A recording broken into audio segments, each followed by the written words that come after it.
네, 오늘 제목은 스스로 뉘우치고 스스로 죽은 유다입니다. 스스로 뉘우치고 스스로 죽은 유다. 여기에 키워드는 스스로입니다. 스스로.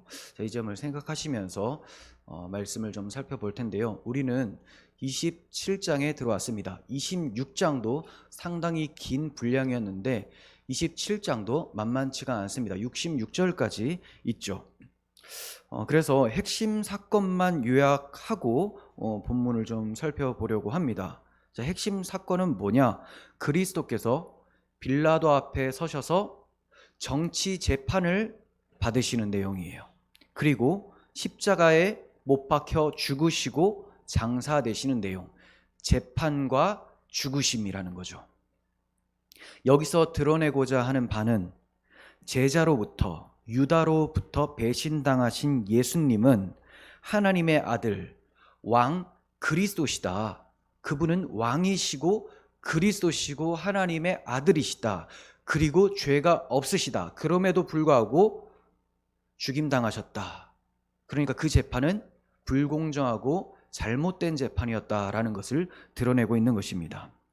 이 점을 여러 사람의 입을 통해서 증거하시는 내용이 27장에 기록이 되어 있어요. 제일 먼저는 가룟 유다가 무죄한 피를 팔고 죄를 범하였도다라는 그의 입술을 통해서 증거가 되고요.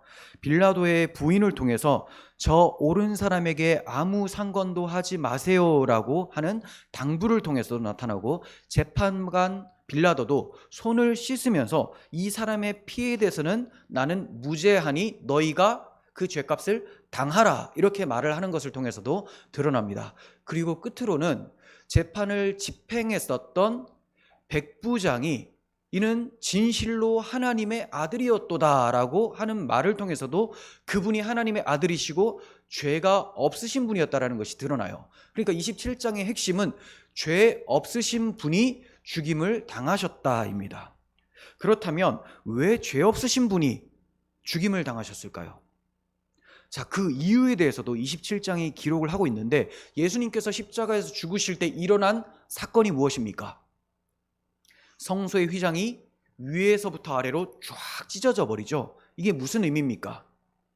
1500년 동안 하나님께로 나아가고자 했었던 길이 막혀 있었는데 예수님의 십자가 죽으심으로 인하여서 길이 열려버렸다는 거예요. 죄인이 거룩하신 하나님 앞으로 나아갈 수 있는 길이 확보가 되었다는 겁니다. 무엇으로? 무죄한 피가 흘려지심으로. 하나님의 아들 그리스도께서, 이 세상의 왕께서, 죄 없으신 분께서 죽으심으로 죄인을 대속하여 하나님께로 나아갈 수 있는 길이 열리게 되었다. 복음을 선포하고 있는 것이 27장의 내용입니다.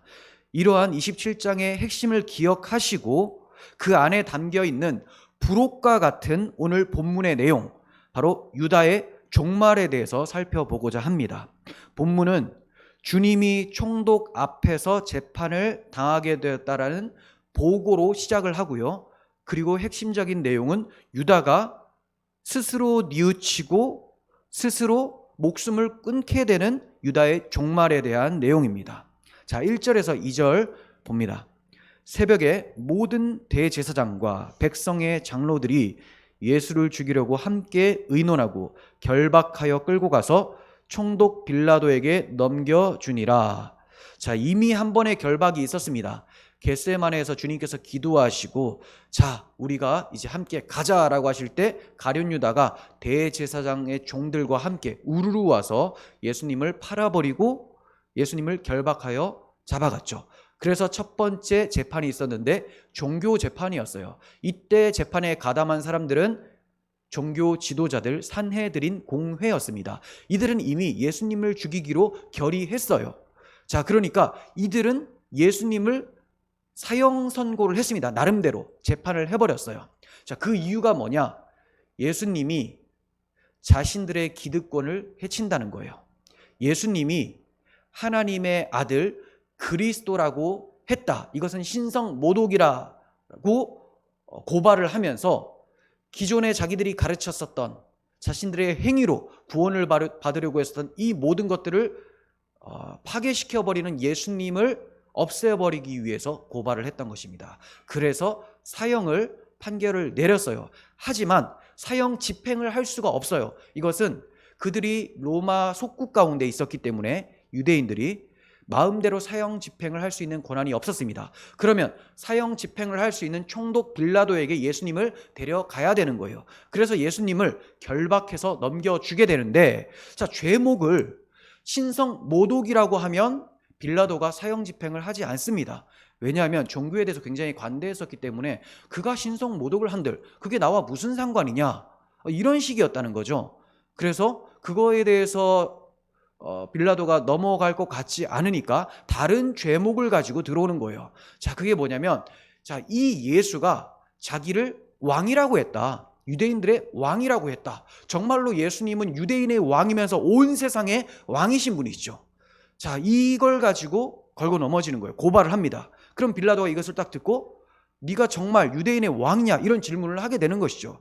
그때 예수님께서는 대제사장들에게 하셨던 것처럼 네가 말하였다라고 해버림으로써 그의 입술을 통하여서 그분이 왕이심을 증거해 버리십니다. 자, 이렇게 돼버리면 정치적 의도가 이제 담겨 버리게 되는 거예요. 이 빌라도 입장에서는 저 예수라는 작자가 자기가 스스로 왕이 되려고 한다. 디베르라고 하는 우리 왕이 있는데도 불구하고 스스로 왕이 되려고 한다고? 이러면 안 되지. 자, 이런 식으로 해서 사형을 집행하게 만들어 버리는 겁니다. 그러니까 이것을 누가 모의를 했느냐? 그토록 메시아를 기다렸었던 유대인들의 대표자들, 산헤드린 공회들, 대제사장들이 의논해서 예수님을 죽이기로 모의를 했고, 자, 그 집행 권한을 가지고 있었던 빌라도가 예수님을 사형 집행을 하게 되는 거예요. 자, 그러므로 이런 문맥에서 배신자 가룟 유다의 종말에 대한 기록이 등장하고 있다는 것을 염두하셔야 되는 겁니다.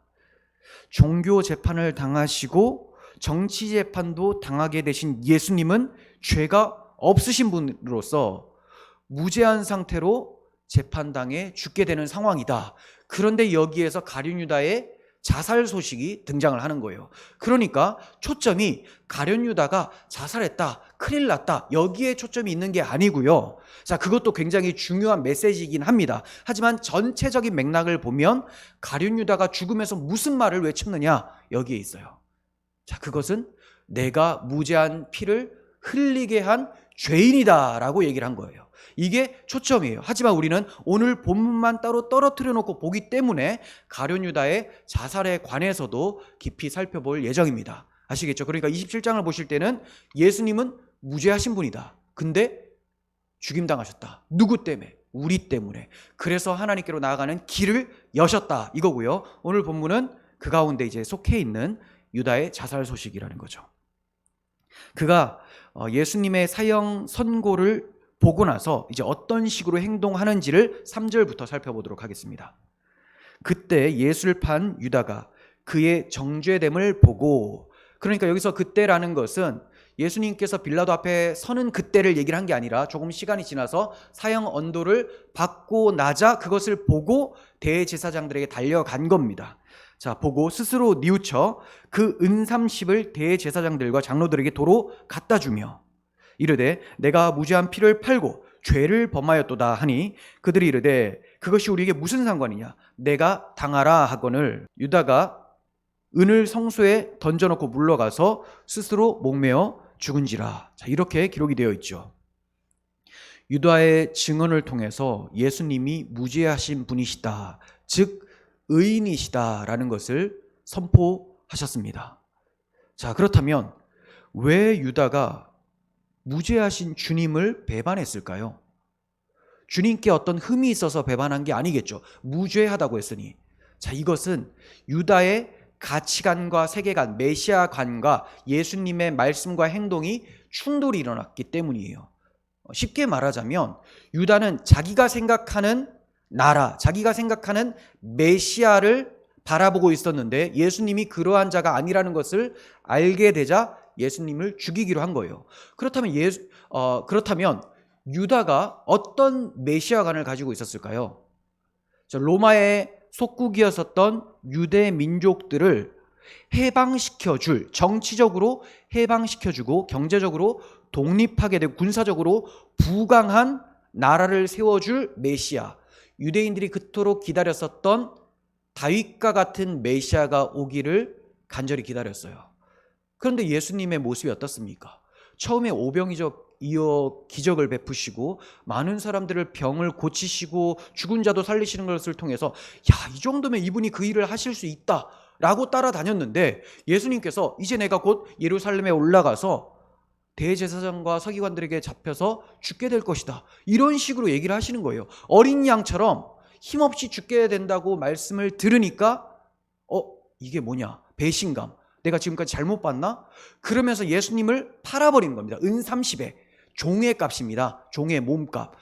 차라리 저 예수를 팔고 돈 챙기는 것이 훨씬 나에게 이득이다라고 생각을 했었던 겁니다. 그러니까 유다는 하나님의 나라와 그분의 의에 대해서는 전혀 관심이 없는 비그리스도인이었다는 거죠. 그리스도인은 먼저 그의 나라와 그의 의를 구하게 됩니다. 근데 유다는 그렇지 않았다는 거예요. 그는 자신의 나라, 자신의 의를 세우기 위해서 예수님을 쫓았었던 사람이었다는 거죠. 자, 자신의 나라와 자신의 의를 세워주는 사람이 누구냐? 그런 메시아는 누구냐? 자, 그것은 마귀예요. 마귀는 우리가 욕망으로 바라는 그 나라를 선물하고자 유혹하는 놈이고, 그리고 우리의 의를 세우고자 유혹하는 놈입니다. 자, 그러니까 이것을 따라갔다는 것은 유다가 마귀에게 사로잡혀 있었던 그런 신앙 상태였다는 것을 보게 되죠. 자, 이렇게 자신의 나라, 타락한 인간들이 꿈꾸는 세속 욕망의 나라를 유다는 추구했고, 이러한 나라의 힘이 돈이겠죠. 욕망을 해결해 줄 수 있는 힘, 돈. 그래서 돈을 마음에 품고 예수님을 팔아버렸었던 사악한 사람이었다는 것이 들통이 나버린 거예요. 자, 이런 유다를 민족의 영웅이고 애국심이 있었다라고 해석을 하고 있는 이 자유주의 진영들은 참으로 문제가 심각한 것이죠. 어떻게든 유다를 좋게 포장하려고 합니다. 왜냐하면 자신들이 이런 민중 총궐기 이런 식으로 해서 정부를 폭력혁명으로 무너뜨리려고 하는 그런 시도를 하고 있기 때문에, 그런 것들을 늘 호시탐탐하고 있기 때문에 유다를 좋은 식으로 포장한다는 거예요. 하지만 예수님은 칼로 일어서면 칼로 망한다라고 말씀하셨어요. 자, 그러면 무엇으로 일어서야 되느냐? 예수님의 십자가로 일어서야 된다는 거죠. 그리스도인들은 주의 복음을 들고 나가고 복음을 살아냄으로써 그 자리에서 겸손하고 온유하고 또 명확한 가치관을 선포함으로써 세상과 싸우는 거예요. 자, 이런 식으로 싸울 때 하나님의 강권적인 주권적인 섭리하심으로 하나님께서 나라를 다스려 가시는 겁니다. 하지만 이 자유주의 진영들은 자신들이 세우는 나라, 자신의 힘으로 세우는 나라를 꿈꾸기 때문에 이런 유다를 굉장히 추종을 합니다. 그래서 제가 이 기장 측이나 한신대 이쪽은 가룟 유다 신학을 가지고 있다라고 자주 말씀드렸던 것이 이러한 배경 때문에 그렇습니다. 그런데도 오늘날 보수도 잘못 생각을 해서 이런 식으로 마치 유다는 미워하면서 유다를 따라가는 식으로 전락할 수 있는 위험을 가지고 있어요. 이런 것은 깨어서 분별하셔야 됩니다. 우리가 목소리를 높이고 청원도 하고 합법적인 방법으로 하되 불법적인 방법으로 하는 것은 극도로 위험하다는 것을 잘 견지하셔야 되는 거예요. 자, 유다가 이렇게 대제사장을 찾아가게 된 배경에 대해서 마태는 이렇게 기록합니다. 스스로 뉘우쳤다. 스스로 뉘우쳤다. 자, 이 단어가 헬라어로 메타멜레데이스라는 단어인데요. 메타멜리데이스. 잘 못 들어본 단어죠. 헬라어를 아예 못 들어보셨으면 좀 곤란하고요. 잘 못 들어본 단어. 그런데 많이 들어본 단어는 뭐냐? 메타노이아라는 회개라는 단어예요. 그럼 여기에서 뉘우치다라는 단어. 자, 이거는 회개까지는 아닌 후회 정도의 의미예요. 후회. 그러니까 후회했다. 하나님께로 돌이킨 것은 아니다. 지금 이 사람은 누구에게 자기 죄를 시인하고 있습니까? 대제사장들에게 가서 내가 무죄한 피를 흘린 죄인이다라고 얘기를 했지 하나님께로 고백하지 않았다라는 겁니다. 그러니까 회개는 아니에요. 이 점을 잘 뒷받침해주는 표현이 뭐냐? 스스로 뉘우쳤다라는 거죠. 스스로 뉘우쳤다. 자, 우리가 이러한 표현을 좋게도 사용할 수 있습니다. 여러분, 스스로 낮아지셔서 하나님께로 나아가십시오. 이건 어떨 때 쓰이냐면 하나님께서 회초리로 때리시기 전에 성령께서 우리에게 주시는 그 마음에 감동된 대로 순종하여서 이게 스스로 돌이키고 낮아진 거예요. 그렇게 해서 하나님 앞으로 나아가십시오. 자, 이거는 회개입니다. 이건 올바른 회개예요. 근데 지금 유다가 하는 행동은 그게 아니에요. 인간적인 마음으로, 타락한 심령으로 죄책감을 느껴서 후회했다는 거예요. 아, 저 예수가 진짜 의인인데 죄가 없는데 내가 이렇게 팔았구나. 지금까지 내가 세워놓았었던 내 의가 이러한 과오 때문에 무너지는구나. 자, 이런 식으로 생각하면서 괴로워했던 것입니다. 그래서 스스로라는 것 자체가 타락한 본성으로 뉘우쳤다라는 것을 말하는 거예요. 그러므로 구원으로 인도하는 회개가 아니라 세상 근심에 지나지 않는 모습입니다. 이 점을 사도 바울이 잘 얘기를 하고 있죠. 고린도후서 7장 10절에서 하나님의 뜻대로 하는 근심은, 이건 회개입니다. 하나님의 뜻대로 하는 근심, 성령께서 때로는 우리에게 근심을 주신다는 거예요. 언제? 죄로 인해서 애통하게 될 때. 자, 봅니다. 하나님의 뜻대로 하는 근심은 후회할 것이 없는 구원에 이르게 하는 회개를 이루는 것이요 세상 근심은 사망을 이루는 것이니라. 정말로 그는 세상 근심을 해버렸습니다. 결국 사망으로 치닫게 되었습니다. 그는 스스로가 아니라 하나님의 성령을 의지하며 은혜에 입각해서 자신을 낮추고 돌이키는 회개가 필요했습니다. 하지만 그것을 거부하고 자신의 의를 위해서, 자신의 의가 무너진 것에 대한 분노로 인해서, 괴로움 때문에 스스로 목숨을 끊게 되었던 거예요. 유다는 주님을 세속국가 해방을 위한 주님으로만 생각했을 뿐 자신의 죄를 대속할 구세주라고, 영혼의 구주라고 믿지 않았습니다. 그러므로 회개할 이유도 없죠. 그가 나를 용서한다가 아니라 대제사장이 나를 용서할 것이다. 이런 식으로만 생각했었던 무신론자였던 것입니다. 기독교 신앙에 있어서는 무신론자가 되는 것이죠. 그가 자신만의 신을 만들고 욕망이 빚어낸 메시아를 기다리고 있었다는 것이 여기에서 드러나는 거예요. 그는 성경이 증거하는 여호와 하나님을 믿었던 것이 아닙니다. 신은 이래야 되지 않는가? 신은 이러한 메시아를 나에게 보내주셔야 되지 않는가? 자기 나름대로 신을 정의해버리고 하나님의 약속으로 오실 메시아 또한 자기 욕망대로 빚어내버렸어요. 그러니까 그는 여호와를 섬긴다, 메시아를 기다린다 했지만 우상 숭배를 하고 있었던 것입니다. 이 점을 칼빈 목사님이 기독교 강요를 통해서 잘 설명을 하는데, 그는 죄로 말미암아 오염되고 부패한 인간의 본성을 가리켜서 영구한 우상을 만드는 제조 공장이다, 이렇게 얘기를 합니다. 우상을 만드는 공장이다. 자, 타락한 우리의 심령이 뭐냐?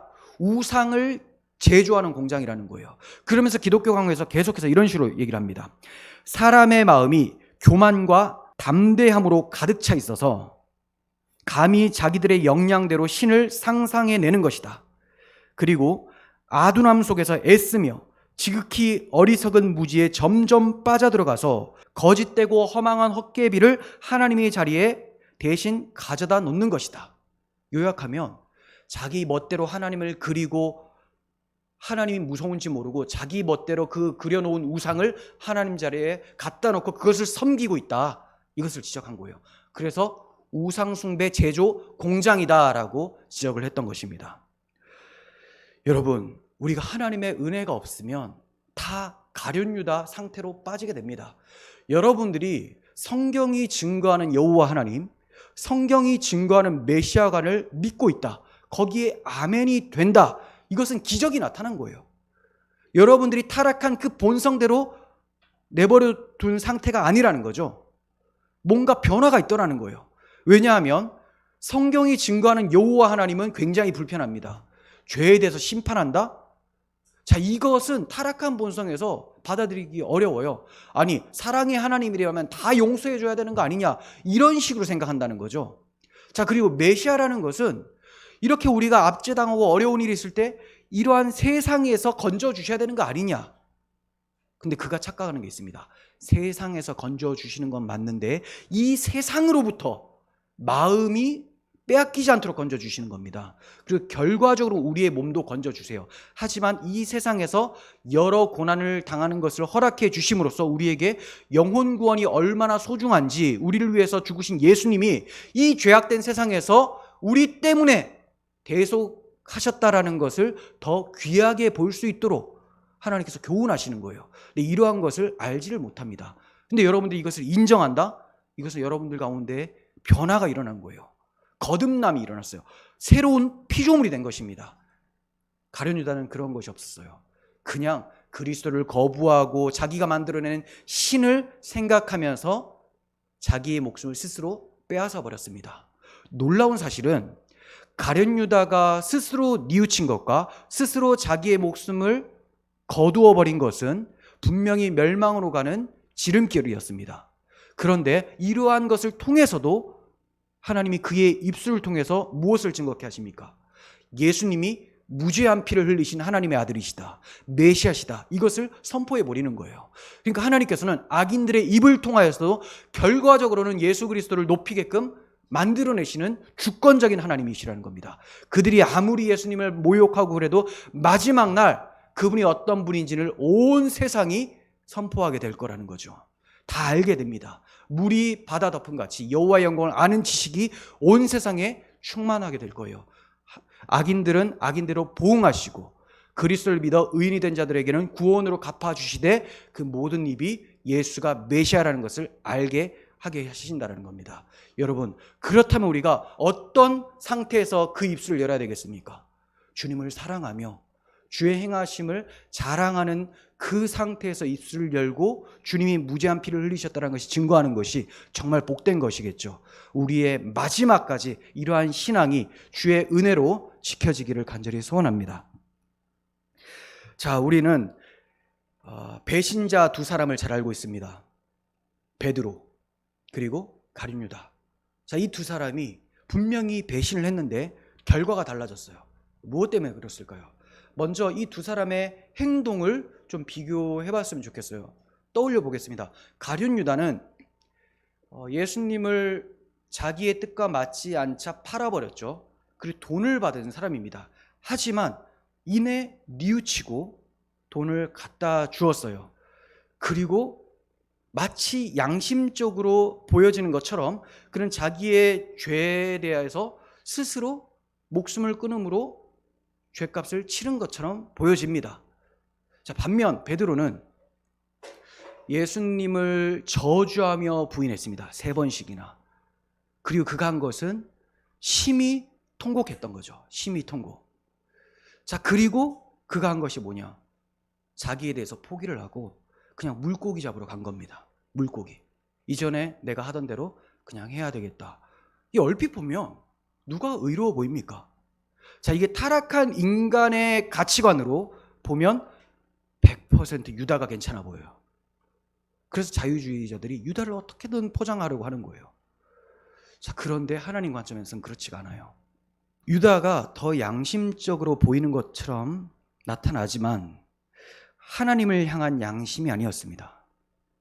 자기 의가 무너졌기 때문에 이제 자신의 의를 일으킬 수 있는 어떤 방법이 없어요. 그토록 따라다녔었던 선생을, 죄 없는 선생을 팔아버리고 자기는 돈을 받았단 말이죠. 그러니까 자기는 의롭다고 늘 생각했는데 스스로 양심에 찔림이 온 거예요. 야, 내가 의롭지 못하구나. 그래서 했던 행동이 뭐냐? 자살이었습니다. 그러면 이거 괜찮은 거 아닙니까? 아니라는 거예요. 자기의 무너진 의를 자기가 스스로 목숨을 끊음으로써 마지막까지 자기의 의를 세운 겁니다. 이해가 되세요? 내가 이렇게 비참한 존재이니 내 죽음을 통하여서 그래도 내가 괜찮은 자라는 것을 입증하겠다. 이렇게 돼버리는 거예요. 그가 자살을 할 수 있는 권리가 있습니까? 없어요. 사람들은 자기 생명을 스스로 빼앗을 수 있는 권리가 없습니다. 그렇다면 내가 태어나고 싶을 때 태어나고 언제든지 가만히 있는 상태에서 나는 충분히 죽을 수 있다 하면 죽을 수 있는 사람이 되어야 돼요. 태어나는 거 자기 마음대로 못 태어났죠. 죽는 것도 마음대로 해서는 안 된다는 겁니다. 그것은 우리에게 생명을 주신 분이 있다는 거예요. 근데 그것을 자기 멋대로 해하여 버리고 자기의 죄값을 자기 스스로 치른다? 이것은 하나님의 의를 치워버리고 끝까지 내 의를 세움으로써 나는 괜찮은 자다라는 것을 보였던 시도라는 것이죠. 그러니까 하나님 앞에서는 끝까지 나쁜 놈으로 끝나버린 겁니다. 출애굽기에서 하나님은 자신을 가리켜서 스스로 있는 자다 이렇게 모세에게 가르쳐 주셨어요. 스스로 있는 자.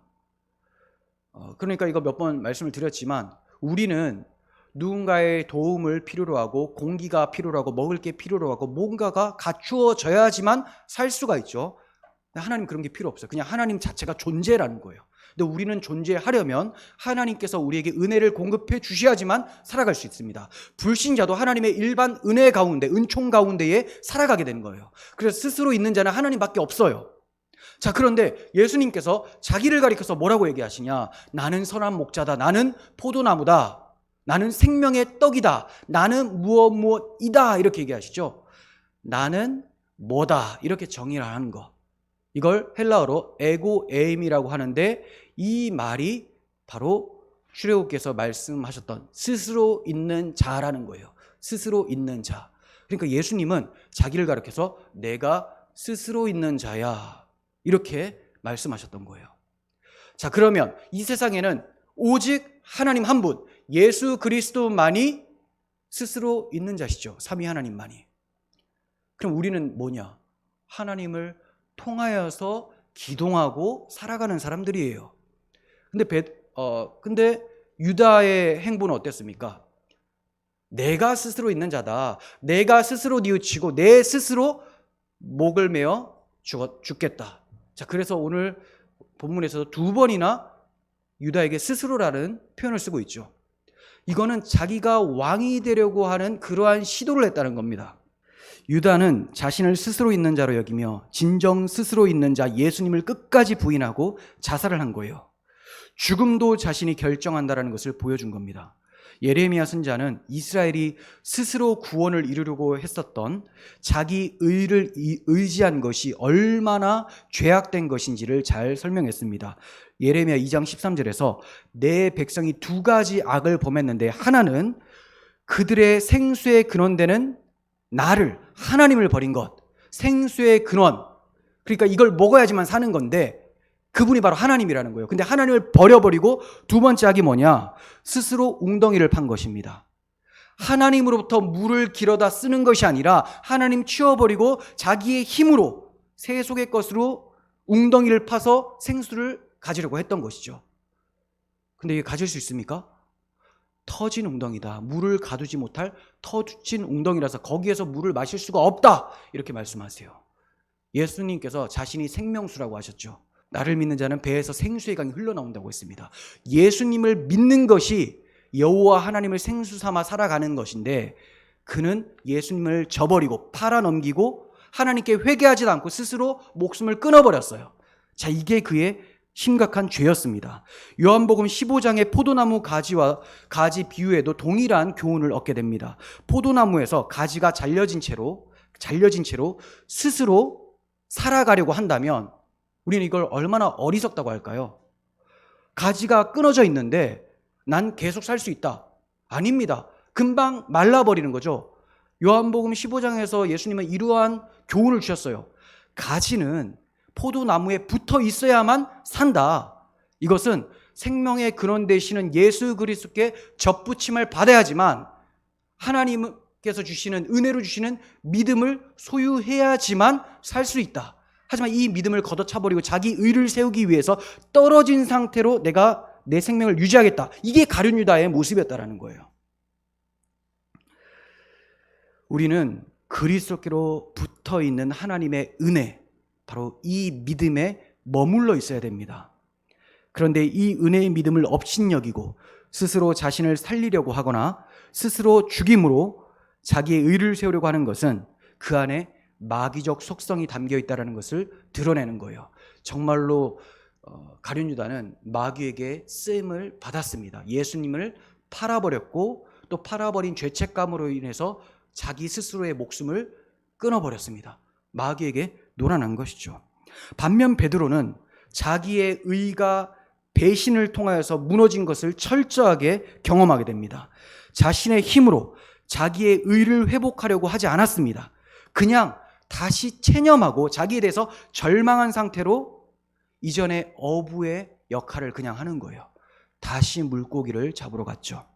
자기에 대한 절망이 철저했어요. 이것은 주님의 의를 받을 수 있는 가난한 심령의 상태가 되었다라는 것을 보여주는 거예요. 이는 그를 위해 기도하셨던 주님의 은혜의 결과입니다. 베드로가 잘나서가 아니라 베드로에게 그러한 가난한 심령을 주신 것은 그가 마귀의 게임에 떨어져서 주님을 끝까지 배신하지 않도록 하게 하시는 주님의 기도의 결과였던 것이죠. 그가 배신했습니다.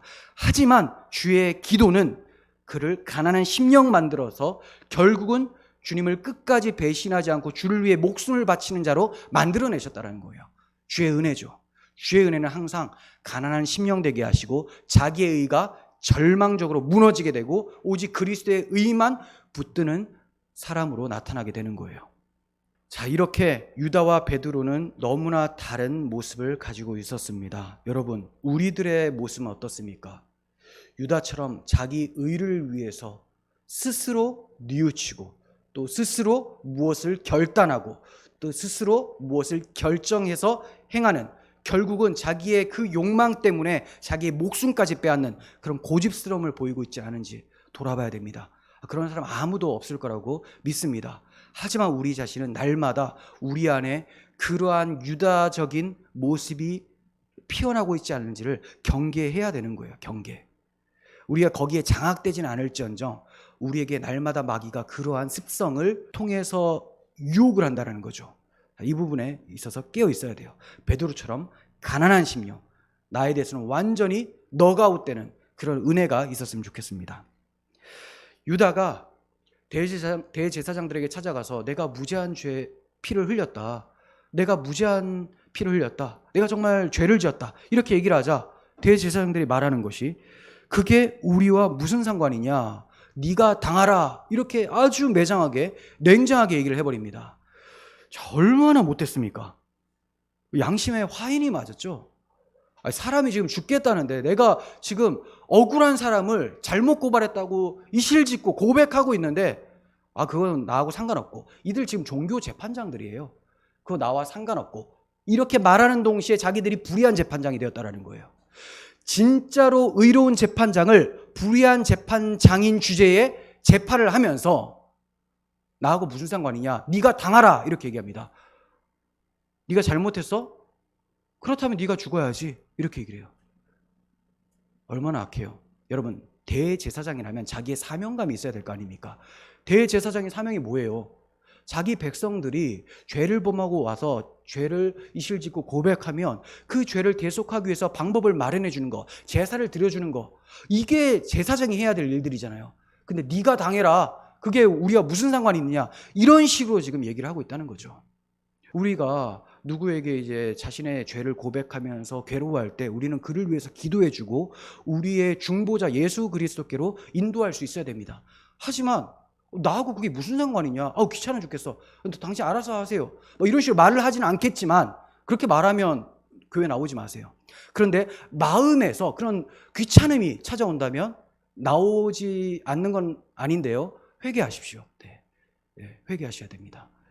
그거는 우리에게 중보 기도할 수 있는 하나님께 주신 은혜를 그냥 걷어차는 거예요. 그리고 영혼을 사랑할 수 있는 마음을 무참히 거절하는 것입니다. 자, 이렇게 되어서는 안 되는 것이죠. 그들은, 대제사장들은 유다가 죽는 데 있어서 자살 방조죄가 추가되는 그런 죄인들이었던 거예요.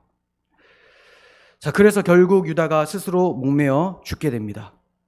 이러한 결정과 행동은 철저히 마귀의 장난에 놀아난 거예요. 처음에 마귀는 그를 격동시켜서 그의 마음에 들어가서 예수님을 팔라고 부추겼습니다.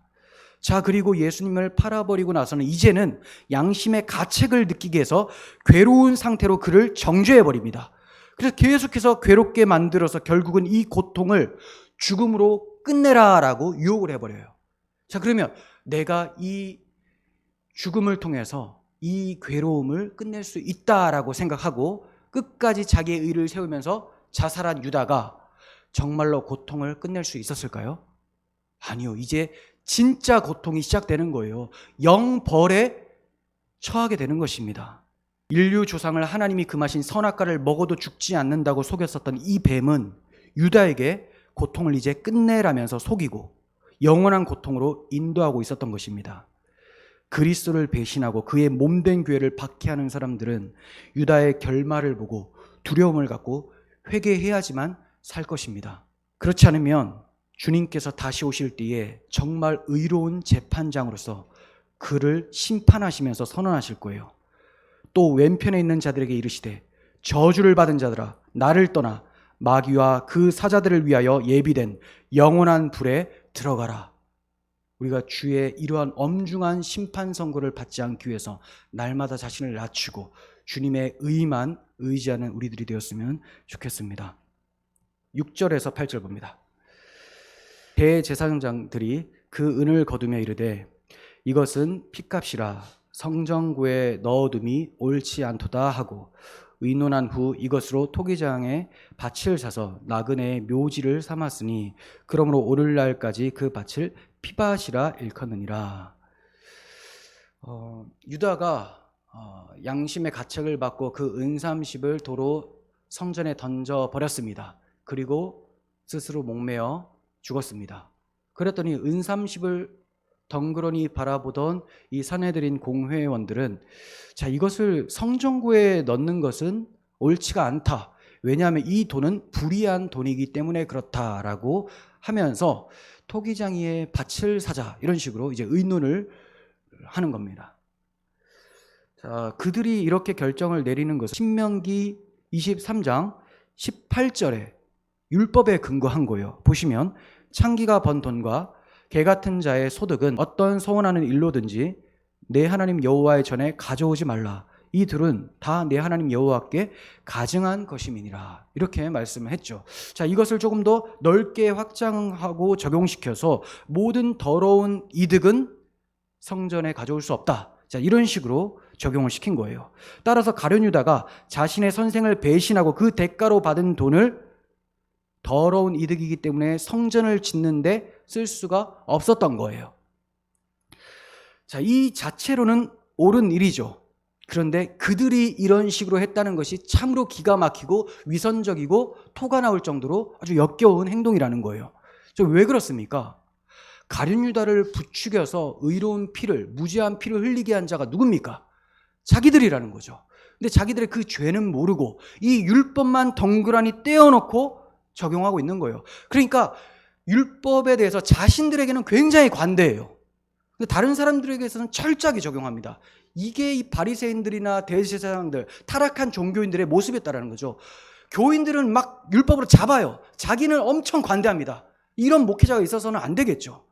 이러한 모습이 저들에게 펼쳐지고 있는 거예요. 이러한 자들이 제사장이랍시고 성전을 섬기는 일이 가룟 유다의 그 더러운 돈으로 성전을 짓는 일만큼 더러운 것이라는 겁니다. 주님의 말씀대로 하루살이는 걸러내고 낙타는 삼키는 자들이 바로 저들이었던 거예요. 그럼에도 불구하고 자신들의 부패함을 볼 수가 없어요.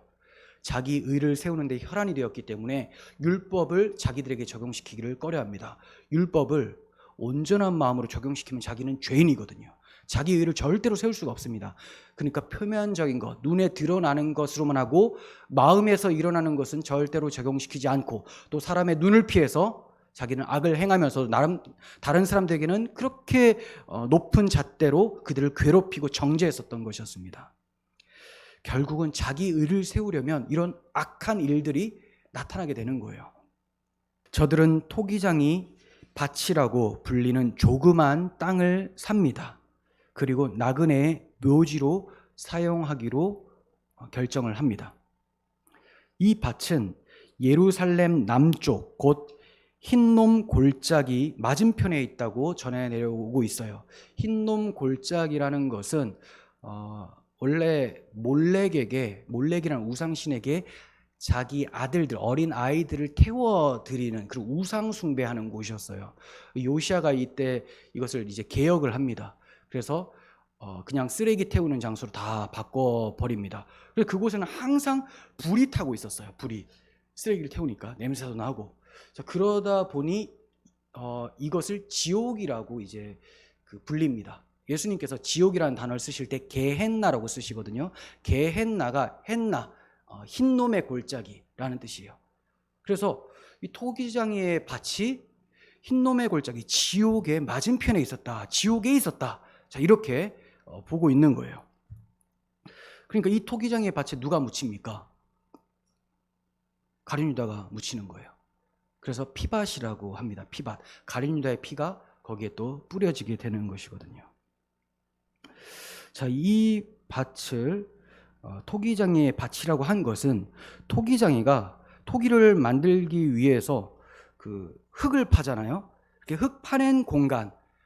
그러니까 그 땅이 이제 막 지저분하겠죠. 다 파냈고 막 그런 땅 또는 깨진 토기들이 막 널려 있는 땅. 그래서 토기장이의 밭이다. 이런 식으로도 이제 불린 겁니다. 이러한 땅은 쓸모가 없었기 때문에 은30으로도 충분히 살 수가 있었던 거예요. 자, 그래서 나그네의 묘지. 이거는 이제 돈이 없고 또 가난한 사람들, 그리고 예루살렘 6월절이나 이럴 때 절기 지키기 위해서 왔다가 행인이 죽게 되었을 때 그런데 이제 묵게 해줍니다. 네. 이런 땅으로 삼았습니다. 그런데 토기장이의 밭을 피밭이라고 하죠. 피밭.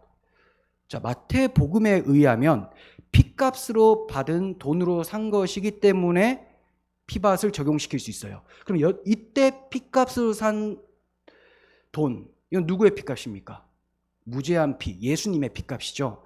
그래서 피밭이라고 불리는 거고, 사도행전에서는 제가 좀 전에 말씀드린 대로 유다의 피가 거기에 흘려졌다, 이렇게 기록을 하고 있습니다. 그러니까 유다가 목매어서 자살을 했다가 그 가지가 나중에 썩어서 떨어졌는데, 떨어지면서 땅에 떨어져서 창자가 터져 나오고 피가 흘려지게 됩니다. 자, 이런 식으로 그가 이제 이 토기장의 밭에 묻혀졌다, 이렇게 됩니다. 그래서 이 피밭은 결국은 예수 그리스도의 피밭, 동시에 그를 배신한 가룟 유다의 피밭이 되죠.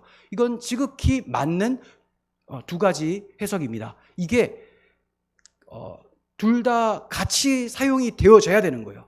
되어질 수가 있다가 아니라 되어져야만 합니다. 왜냐하면 예수 그리스도께서 우리 대신 피를 흘리셨는데 이 피를 거부한 자들은 스스로의 피를 흘리게 된다는 것, 그래서 자기의 죄를 먹고 마시게 됨으로써 이 피밭에 묻혀진다라는 것을 나타내는 거예요. 피밭이 어디라고요? 게헨나, 지옥이라는 것이죠. 예수님께서 십자가에서 지옥의 고통을 당하신 것을 거부하는 자들이 반드시 받게 될 보응이라는 것을 나타내고 있는 거예요. 9절에서 10절 봅니다. 이에 선지자 예레미야를 통하여 하신 말씀이 이루어졌나니, 자, 이렇게 나그네의 묘지 삼아지는 것, 토기장이의 밭이 은30으로 인해서 마련이 되는 것, 이것이 예레미야를 통해서 하신 말씀이 이루어진 것이다, 이렇게 마태가 기록을 하고 있어요. 일러스되, 자, 어떤 식으로 말씀이 되어 있냐? 그들이 그 가격 매긴 자, 곧 이스라엘 자손 중에서 가격 매긴 자의 가격, 곧 은30을 가지고 토기장이의 밭값으로 주었으니 이는 주께서 내게 명하신 바와 같으니라 하였더라. 자, 그런데 예레미야서를 아무리 살펴봐도 똑같은 말씀이 나오지를 않아요. 그리고 상당히 비슷한 말씀은 스가랴 11장, 우리가 잘 살펴보았던 말씀, 은30에 토기장이의 밭을 사는 그런 말씀이 나오죠. 그래서 스가랴서의 말씀이 더 맞지 않나, 이렇게 생각이 되어집니다. 그런데요, 이 말씀은 마태가 예레미야서와 스가랴서를 적절히 조합을 해서 이 의미가 성취되었다, 그리스도로부터 성취되었다라는 것을 증거하고 있는 거예요. 자, 먼저 스가랴 말씀을 다시 한번 살펴봅니다. 예전에 자세히 살펴보았으니까 간단하게만 보고 필요하신 분들은 그 전에 설교, 유다가 배신하는 설교 있죠? 은30이었나요? 그거 보시면 됩니다. 스가랴 11장 12절. 내가 그들에게 이르되 너희가 좋게 여기거든 내 품삯을 내게 주고 그렇지 아니하거든 그만두라. 그들이 곧 은30개를 달아서 내 품삯을 삼은지라. 여호와께서 내게 이르시되 그들이 나를 헤아린 바 그 삭슬 토기장에게 던지라 하기로 내가 곧 그 은30개를 여호와의 전에서 토기장에게 던졌다, 이렇게 얘기를 합니다. 자, 그러면 은30을 누구에 대한 값으로 매긴 겁니까? 이 종교 지도자들과 이 반역한 이스라엘들이, 양들이 하나님께서 자기 백성을 목양한 대가를 은30 정도로 본 거예요. 노예값으로. 예수님께서 자기 백성을 먹이기 위해서 이 땅에 오셔서 말씀으로 먹이셨죠. 그랬더니 은30으로 치부해버렸다는 겁니다. 자, 이걸 나타내고 있어요. 그랬더니 하나님께서 은30 이거냐? 도로 갖다 줘라 라고 하고 토기장이가 그 값을 받게 되죠. 스가랴 선지자는 오실 메시아께서 어떻게 버림받게 될 것이고 이것을 통해서 하나님이 무슨 일을 하실 것인지를 예언한 것입니다. 말씀대로 그리스도께서는 유대인들 가운데 오셔서 그들로부터 배척과 멸시를 당하시고 정말 멸시받는 가격 은30에 팔리우셨어요. 그리고 그렇게 주님을 그들이 값을 주고 삼으로써 구체적으로 성취가 된 것입니다.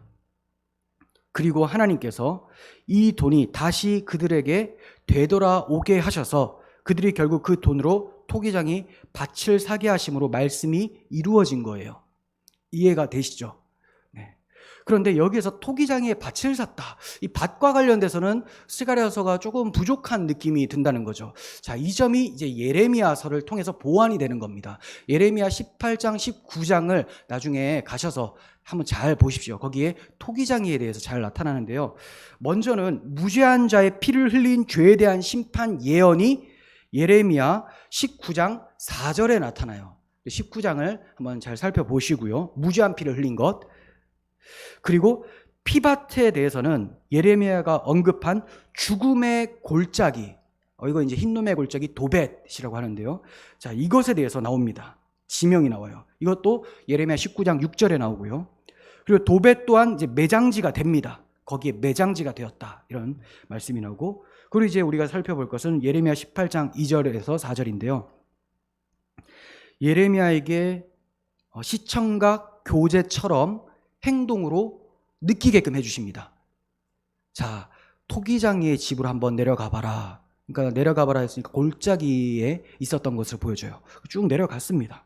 내가 거기에서 내 말을 너에게 들려주리라 하시기로 내가 토기장이의 집으로 내려가서 본즉 그가 농로로 일을 하는데, 토기장이가 농로로 일을 하고 있어요. 농로가 뭔지 아세요? 사랑과 영혼, 옛날 오래된 영화 보면 데미모가 이렇게 도자기 만들잖아요. 도자기 집중 안 하고 하다가 도자기 망가지잖아요. 아시죠? 집중해야 돼. 그 도자기 만들 때 막 돌아가는 판이 있죠. 그게 농로예요. 발로 이렇게 돌리면 돌아가는데, 자, 이걸로 일을 하고 있는데, 도자기를 만들고 있었는데 진흙으로 만든 그릇이 토기장이의 손에서 터짐에, 이것은 깨어지는 게 아니에요. 만들고 있기 때문에 무너진 겁니다. 망가진 것. 터짐에 그가 그것을 자기 의견에 좋은 대로 다른 그릇을 만들더라. 토기장이가 그릇을 이렇게 만들다가 망가지면 또 다시 만들고 새롭게 만들고 자기 원한 대로 만들 수 있지 않습니까? 자, 이것을 말씀하셨어요. 근데 이것이 지금 마태가 언급한 것을 통해서 예수님과 가룟 유다의 그 행보를 통해서 이루어졌다라고 하는 거예요. 이게 뭐냐면, 자, 선민 이스라엘이 그리스도를 배척하는 이 상황을 통해서 진흙으로 만든 그릇이 토기장의 손에서 터지는 장면을 연상하면서 기록을 한 거라는 거죠. 터지는 장면. 너희들이 이렇게 배척을 했는데 이거 하나님께서 망가버린다는 거죠. 망가뜨려버린다. 그리고 새롭게 만들어내신다. 자, 이 배경은 뭐냐면, 자, 집중 잘 해보세요. 이제 계속 어려워지는 것 같아서 제가 좀 염려가 되는데, 자, 이렇게 망가지는 배경이 뭐냐면, 저들이 계속 우상 숭배하고 나쁜 짓을 하고 자기 아이들 막 불로 태워가지고 몰래게 제사 지내고 이러니까 하나님께서 심판하시기 위해서 그들을 망가뜨리시는데, 이게 뭐냐? 바벨론 포로로 끌려가게 한다는 거예요. 그리고 새롭게 연단되어 순금과 같이 나오는 남은 자들 만들어내시는 거죠. 이게 새롭게 만들겠다. 자기의 뜻대로. 이런 거예요. 그런데 이게 마태의 상황에서 적용하면 이스라엘 백성들이 이렇게 예수 그리스도를 배척하니, 그래서 예수님이 이제 새로운 피조물로 만들어내실 것이다. 성령을 통하여. 그러면 유대인들 중에서 다 유대인이 아니라 정말 회개하는 베드로와 같은 유대인들이 나타나는 것이고, 이제는 이것을 넘어가서 유대인들에게 넘어가서 새로운 피조물, 이방인들에게도 복음이 확장될 것까지 적용을 시킬 수가 있는 것이죠. 자, 이런 식으로 토기장이의 밭을 사게 되는 거, 은30을 통하여서 이것이 스가랴서와 예레미야서가 결합되어서 성취되고 있다. 이렇게 기록을 하고 있는 거예요. 굉장히 어려운 거 했습니다. 자, 정리 잘 하시고, 이처럼 마태는 예레미야서와 스가랴서에 결합된 두 말씀이 성취되고 있음을 언급을 하고 있는 건데, 결국 우리는 유다와 대제사장들이 스스로 행한 짓도 합력하여 선을 이루시는 하나님의 주권적 섭리였다라는 것을 발견하게 되는 거죠. 다 말씀대로 성취되잖아요. 그러니까 이 대제사장들이 악한 짓을 한 것과 유다가 악한 짓을 한 것은 그들의 죄가 맞아요. 그들의 의지대로 악을 행했습니다. 하지만 주권적 섭리를 통하여서 역사를 다스리고 계시는 하나님은 그들의 악을 내버려 두심으로 하나님의 말씀이 응하게 하셨다는 거죠. 자, 한마디로 역사는 하나님의 말씀대로 되어지는 거예요. 하나도 하나님의 계획에서 빗나가는 것이 없습니다. 항상 하나님의 뜻이 이 땅에 펼쳐지는 거예요. 하늘에서 뜻이 이루어진 것처럼 땅에서도 이루어지게 해달라고. 개인적으로 보면 우리의 삶도 마찬가지예요. 하늘에서 뜻이 이루어진 것처럼 이 땅에서, 나의 몸을 입고 있는 이 땅에서, 내 몸에서도 주의 뜻이 이루어지게 해달라고. 이게 바로 주의 통치죠. 그래서 내가 어려움을 당하든지 무슨 일을 당하든지 주 안에서 만사형통한 거예요. 정말 일이 막 잘 풀려서가 아니라 주님이 나를 그렇게 통치하고 계시기 때문에 이게 아주 완벽한 디자인이라는 겁니다. 역사도 마찬가지, 국가도 마찬가지입니다. 우리가 볼 때 막 탄식이 나와요. 뭐 이런 정부가 있고 뭐 이런 나라들이 다 있나. 그런데 주님께서 그 뜻대로 이끌고 가신다는 거죠. 그 뜻대로. 그러니까 우리는 그 주님의 주권적 섭리를 의지하면서 기도해야 되는 거예요. 기도. 그리고 성경을 보면서도 어떻게 봐야 됩니까? 타락한 인간들이 자기 의를 세울 수 있는 행동 강령을 나타내셨다? 아니라는 거예요. 주님의 뜻이 어떤 식으로 예언되어 있고 어떻게 성취되고 있는지를 주의 깊게 살펴보고 하나님의 통치가 이 땅에 임하기를 기도하고 그렇게 하나님께 영광을 돌리는 그런 삶을 살면서 성경을 봐야 되는 거죠. 저 악인들은 스스로의 죄로 인해서 심판을 당하지만 하나님은 이것을 사용하셔서 우리에게 십자가 구원을 발생시켜 주신 것입니다. 저들의 저 악이 아니었다면 하나님께서 주권적 섭리로 저들의 배신과 악행을 사용하지 않으셨다면 십자가는 발생이 안 되는 것이죠. 그럼 우리에게는 구원이 없습니다. 그러니까 하나님께서는 심판할 자를 심판하시고 구원할 자를 어떻게든 구원해 내시는 하나님이신 거예요. 세상에 일어나는 모든 일은 우연이라는 것이 없어요. 그러므로 우리가 예수님을 주와 그리스도로 온 세상 왕으로 믿는 참 신자라면 세상이 되어지는 일을 보면서 하나님의 섭리라는 것을 알아야 됩니다.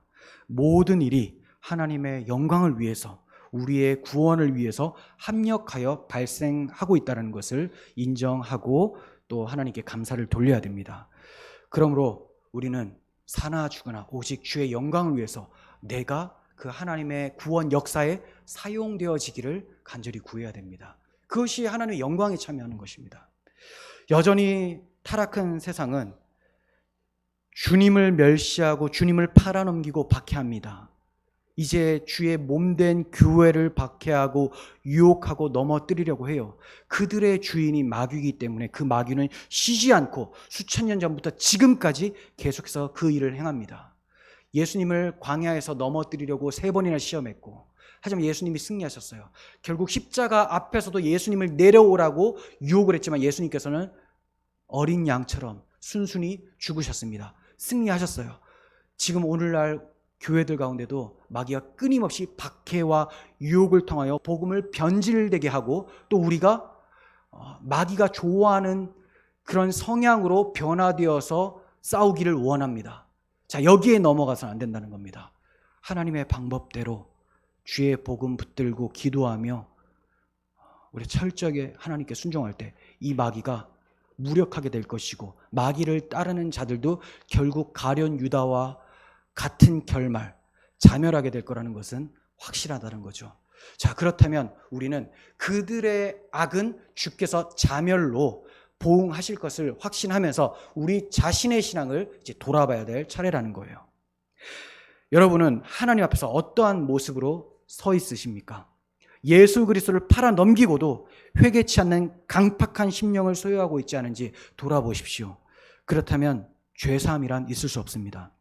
주께로 돌이켜 대속하신 십자가 복음을 믿고 의지하는 것, 이것만이 살 길이에요. 성령의 은혜로 인한 참된 회개, 스스로 뉘우친 게 아니라 성령을 통하여서 스스로 뉘우치는 오직 은혜의 회개, 이것이 살 길입니다. 스스로 뉘우치고 스스로 목숨을 끊었던 유다의 삶을 따라가 멸망당하는 자들이 아니라 주의 택하심의 은혜를 따라 자기에게 절망하고 주님께만 소망두는 베드로의 믿음이 주님 다시 오실 때까지 우리에게 이어지기를 간절히 소원합니다. 기도하겠습니다. 주님, 저희들 믿음 너무 연약합니다. 하지만 이 믿음의 주요 온전케 하시는 이 예수를 우리가 바라보고 그 예수의 영인 성령님께서 우리와 함께 계시니 우리가 주님 의지하며 이 믿음 지키며 나아갑니다. 주님, 믿음으로 담대하게 세상에 나아가서 복음을 선포하며 복음을 살아내며 세상의 거짓과 유혹에 넘어지거나 타협하지 않는 주의 군사로 살게 하여 주시옵소서. 베드로처럼 철저하게 자기에 대해서 두 손 두 발 다 들고 주께 항복함으로써 목숨을 바쳐서라도 주께 헌신하며 주께 영광 돌렸던 그의 모습처럼 저희들도 그 길을 따라가게 하여 주옵소서. 우리 구주 예수 그리스도의 이름으로 기도합니다. 아멘.